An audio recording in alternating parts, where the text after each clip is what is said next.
2024 সালের 5 আগস্ট আওয়ামী লীগ সরকার পতনের পর কেটে গেছে 6 মাস। পতনের শুরুতেই দেশ ছেড়ে ভারতে গিয়ে আশ্রয় নিয়েছেন ক্ষমতাচ্যুত প্রধানমন্ত্রী শেখ হাসিনা। তার সঙ্গে ভারতে গেছেন ক্ষমতাচ্যুত প্রধানমন্ত্রীর নিরাপত্তা উপদেষ্টা অবসরপ্রাপ্ত মেজর জেনারেল তারেক সিদ্দিক। ঠিক তখন থেকে আত্মগোপনে চলে যান আওয়ামী লীগ সরকারের প্রায় সকল মন্ত্রী, প্রতিমন্ত্রী, উপমন্ত্রী, উপদেষ্টারা আত্মগোপনে যান তখনকার সংসদের এমপি এবং সামরিক বেসামরিক প্রশাসনের শীর্ষ পর্যায়ের অনেক আমলা, পুলিশ কর্মকর্তা। শুরুতে অনেকে ক্যান্টনমেন্টে আশ্রয় নিলেও পরে তাদেরকে সেখান থেকে বের করে দেওয়া হয়। আর তখন থেকে শুরু হয় মন্ত্রী, এমপি, আমলা ও আওয়ামী লীগ নেতাদের গ্রেফতার অভিযান, যা এখনও চলমান রয়েছে।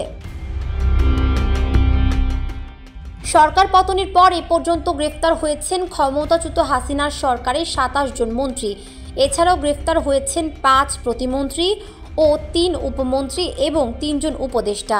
গ্রেফতার হয়ে কারাগারে রয়েছেন সাবেক 43 সংসদ সদস্য ও 11 আমলাও। এছাড়াও পুলিশের সাবেক 2 জন মহাপরিদর্শক বা আইজিপি সহ মোট 28 জন পুলিশ কর্মকর্তাকে গ্রেফতার করা হয়েছে। পাশাপাশি গ্রেফতার হয়েছেন আপিল বিভাগের অবসরপ্রাপ্ত একজন বিচারপতি ও 5 জন সাংবাদিক। আরও গ্রেফতার হয়েছেন বিভিন্ন ব্যবসায়ী সহ নানা শ্রেণী পেশার আওয়ামী লীগ সমর্থক মানুষ।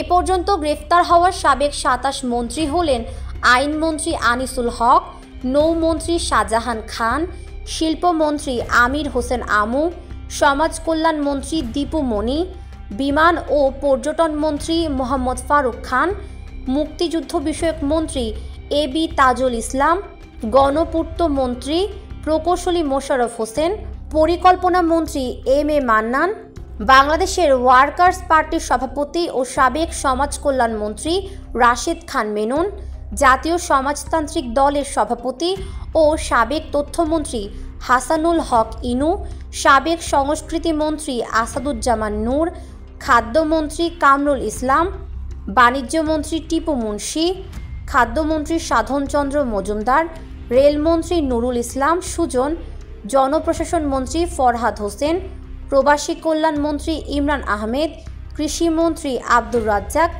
গণপূর্ত মন্ত্রী উবাইদুল মুক্তাদির চৌধুরী, শিল্পমন্ত্রী নুরুল মজিদ মাহমুদ হুমায়ুন, কৃষিমন্ত্রী আব্দুস শহীদ, পানি সম্পদ মন্ত্রী রমেশ চন্দ্র সেন, পাট ও বস্ত্রমন্ত্রী গোলাম দস্তগীর গাজী, পরিবেশ, বন ও জলবায়ু পরিবর্তন মন্ত্রী সাবের হোসেন চৌধুরী এবং মৎস্য ও প্রাণী সম্পদ মন্ত্রী আব্দুল লতিফ বিশ্বাস। গ্রেফতারকৃত মন্ত্রীদের মধ্যে সকলেই কারাগারে রয়েছেন। কেবলমাত্র সাবের হোসেন চৌধুরী ও এম এ মান্নান জামিনে ছাড়া পেয়েছেন। এছাড়াও গ্রেফতারকৃত 5 প্রতিমন্ত্রী হলেন সাবেক তথ্য ও যোগাযোগ প্রযুক্তি প্রতিমন্ত্রী জুনায়েদ আহমেদ পলক, বিমান ও পর্যটন প্রতিমন্ত্রী মাহবুব আলী, প্রাথমিক ও গণশিক্ষা প্রতিমন্ত্রী জাকির হোসেন, স্বরাষ্ট্র প্রতিমন্ত্রী শামসুল হক টুকু ও শিল্প প্রতিমন্ত্রী কামাল আহমেদ মজুমদার। গ্রেফতার হওয়া সাবেক 3 উপদেষ্টা হলেন বেসরকারি বিনিয়োগ ও শিল্প বিষয়ক উপদেষ্টা সালমান এফ রহমান, বিদ্যুৎ, জ্বালানি ও খনিজ সম্পদ বিষয়ক উপদেষ্টা তৌফিকি ইলাহি চৌধুরী এবং শিক্ষা ও সংস্কৃতি বিষয়ক উপদেষ্টা কামাল আব্দুল নাসের চৌধুরী। তারা সবাই এখন কারাগারে রয়েছেন। আর গ্রেফতার 3 সাবেক উপমন্ত্রী হলেন পরিবেশ ও বন উপমন্ত্রী আবদুল্লাহ আল ইসলাম জ্যাকব, যুব ও ক্রীড়া উপমন্ত্রী আরিফ খান জয় ও পরিকল্পনা উপমন্ত্রী শহীদুজ্জামান সরকার।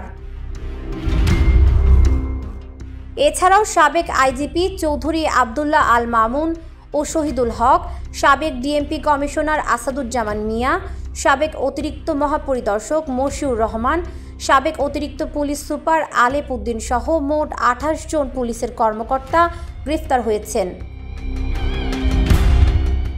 গ্রেফতারকৃতদের মধ্যে আইনমন্ত্রী আনিসুল হকের 51 দিন, বেসরকারি বিনিয়োগ ও শিল্প বিষয়ক উপদেষ্টা সালমান এফ রহমানের 60 দিন এবং তথ্য প্রতিমন্ত্রী জুনায়েদ আহমেদ পলকের 58 দিনের রিমান্ড মঞ্জুর করেছে আদালত।